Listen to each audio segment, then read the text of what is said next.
So 2021 is over and 2022 is finally here with all the books that have faced delays. The new year is looking incredibly stacked. A ton of great new books are dropping in January to get you ahead on your reading goals, so I will be going over quite a few of those today. There are definitely various genres and hype, so to speak, but there is something for everyone here. If this is the type of content you enjoy, be sure to subscribe because I do monthly book releases videos.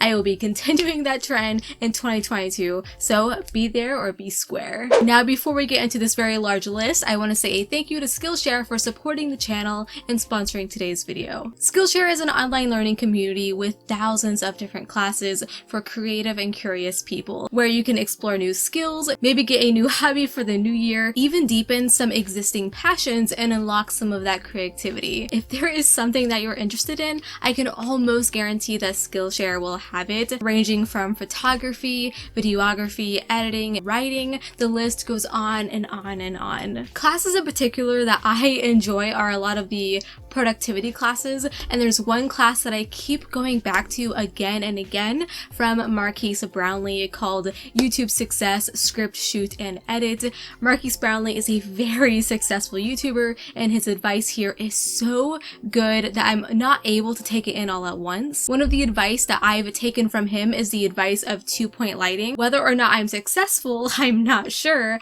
but I feel like my lighting has gotten a lot better in my videos. I'm definitely not a professional, I don't know what I'm doing, but thankfully Skillshare has classes like these that help me figure things out. So if any of this sounds interesting to you, the first 1,000 people to go down in my description box and click that link are going to get a 1-month free trial of Skillshare, so you can start exploring your creativity today. So go ahead, it's completely free, check out that link, and thanks again Skillshare for sponsoring today's video. Okay, so our first big release day is January 4th, which is when the Starless Crown will grace our bookshelves. So James Rollins is an author most known for intense thriller novels, and though he has written in the fantasy genre before under a different pen name, he must have missed it because he is coming back. That's right, this is a new fantasy novel, the first in a planned series called Moonfall, and it sounds like it's going to be very fun and compelling. It's following 4 unique protagonists who come together to survive and save the world,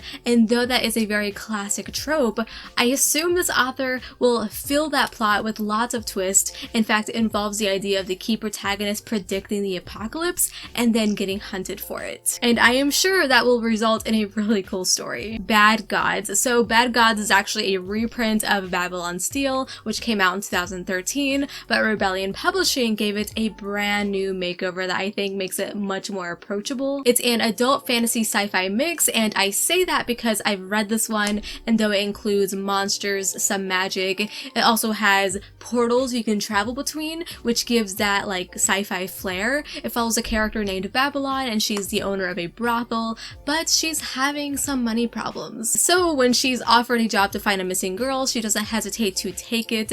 This book is very adult, very sexual. The new cover gives it more of a comedic standpoint, but it's definitely more on the serious side, so just be aware of that. I'll actually have a review up for this one soon, so I'm going to leave it at that, but be on the lookout for it on the 4th. Where the Drowned Girls Go. If you've been around the book community for a while, then you know of the Wayward Children series, which is a collection of short novellas. They follow children who slip through portals to other worlds and return to various consequences. Well, this is the 7th book in the series. I believe this one is following a character from book 5.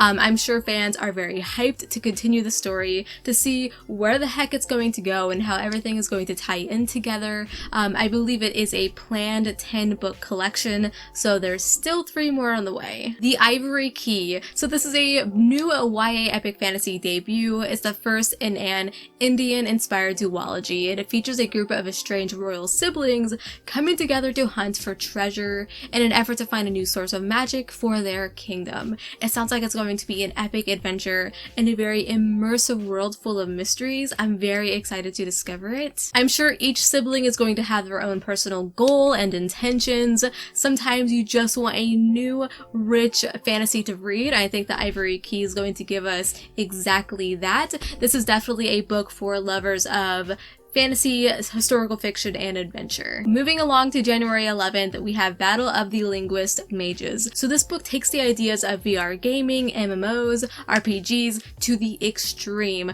The author has combined all of it into a ball and has written a fantasy sci-fi mix. It also includes a shadowy faction, which I'm assuming leads us into the main plot, which is following a girl who is at the top of the scoreboard in her dungeon crawler type video game, but the magic spells she can cast in the video game can also translate into real life. It's being heavily compared to Ready Player One, which by the synopsis totally makes sense. This one sounds incredibly ambitious. The next book I'm talking about is incredibly similar, while it also involves video games, and that is Deep Dive, except this one is following a video game developer, and his most recent project was a failure, but when he is offered a chance to beta test some new state-of-the-art VR game, he can't help but to accept. Unfortunately, something goes very wrong during the testing, of course, and he wakes up inside the VR game possibly, or some other type of reality anyways.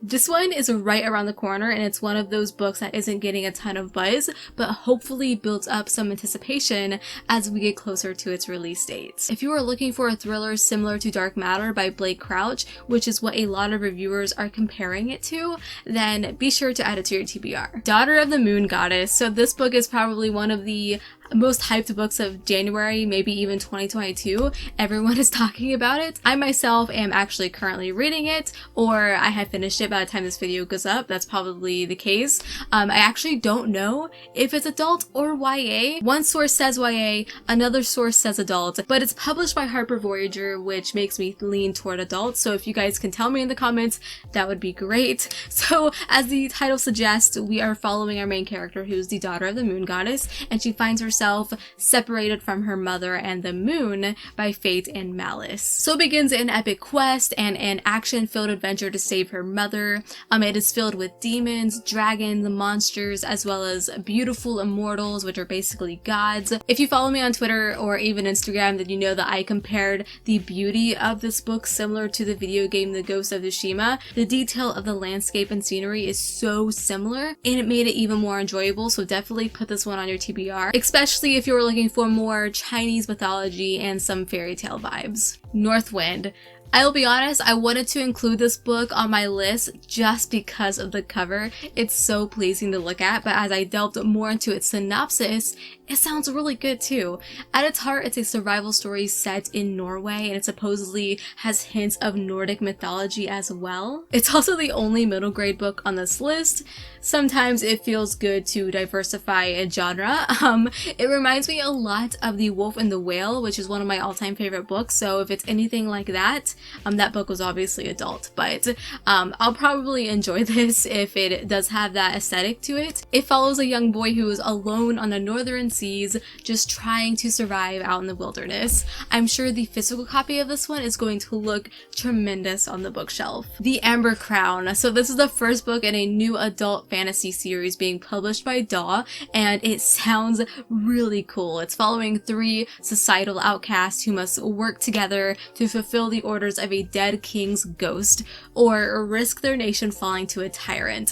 I am here for it all day. It has a fantastic presentation. A reviewer actually mentioned that the story just spews a kindness aura, and we all could use a story like that these days. This one is definitely high up on my TBR. After all the dark adult fantasy that I read, a lighter one is a warm welcome, plus the mention of our 3 main characters being a captain of the guard, a healer witch, and a assassin gives me like all the D&D vibes. It is in my wheelhouse for sure. The Bone Spindle. So the promotional vehicle used for this one is that it's a gender-bent fantasy retelling of Sleeping Beauty with some Indiana Jones. And I think that's one hell of a combo. It's the reason why I picked it up myself, so it worked. I recently finished it, so I'm keeping my thoughts to myself for now, but I think if you're looking for a story about 2 unlikely characters adventuring together, very heavy romance and a treasure hunting mystery, then you will like this one. Early reviews are going pretty strong right now, and I hope you love it.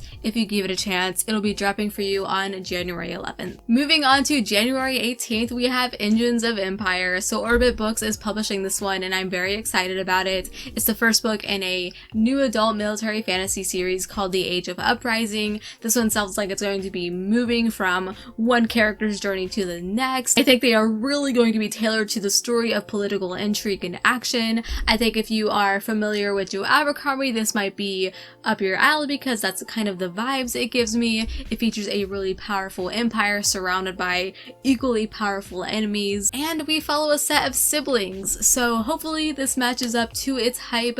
I'm very excited about it. Servant Mage. So this is a fantasy novella, so it's less than 200 pages and it centers on dragons, clearly as the cover indicates, but the buzzword in this one that really caught my eye was the idea of lamplighters, which kind of gives me like steampunk vibes. I have no idea if that's the direction it will take, but nonetheless, I'm excited to find out. So sometimes you just don't feel like reading a 600-page fantasy, so hopefully this will be a quick and satisfying read. It definitely takes some heavy themes, as our main character is a fire mage and lives a life of servitude, living in an asylum, being taught her magic is only used for something not so great, but when in actuality there is something deeper behind it. It sounds like a story of uncovering the truth. Hopefully it can make a big impact in such a short amount of pages. The Chosen 12. So this is a sci-fi debut and it's being pitched as The Hunger Games meets The Hitchhiker's Guide to the Galaxy, which is a very interesting mashup. The story itself looks to be something that could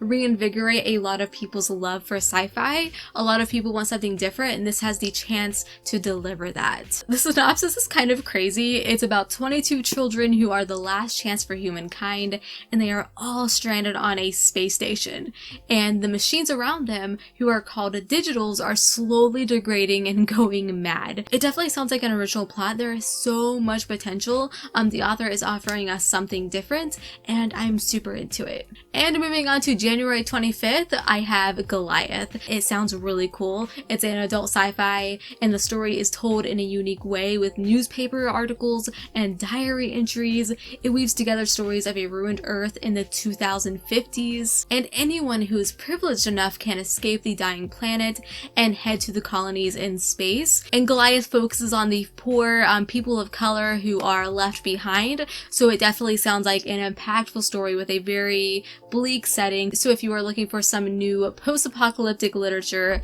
Goliath might just be for you. And then we have Obsidian. So obviously looking at this cover, it's definitely reminiscent of a fantasy type story, like with the sword and all, but the mention of a dystopian setting will add a more interesting flavor to the story, I think. So here we follow Shade, who is a magical blood mage, and she wants to create a magical veil to protect her people, but there's factions who will stop at nothing to keep her from succeeding. I think this idea is really cool and has potential to add many different layers of intervening plots, and we'll see how good it is once it's out. And finally, I have a Temple of No God. This is the sequel to Hall of Smoke, which was a big hit last year. It's a Norse mythology inspired fantasy, and as you might expect from a Viking-centered story, there is action galore with raids and battles, gods and monsters. Hopefully the sequel is going to be a great one, and I have a good feeling it's going to be, as the time frame actually jumps 10 years after the events of Hall of Smoke, and it centers on a brand new threat that our characters have to deal with.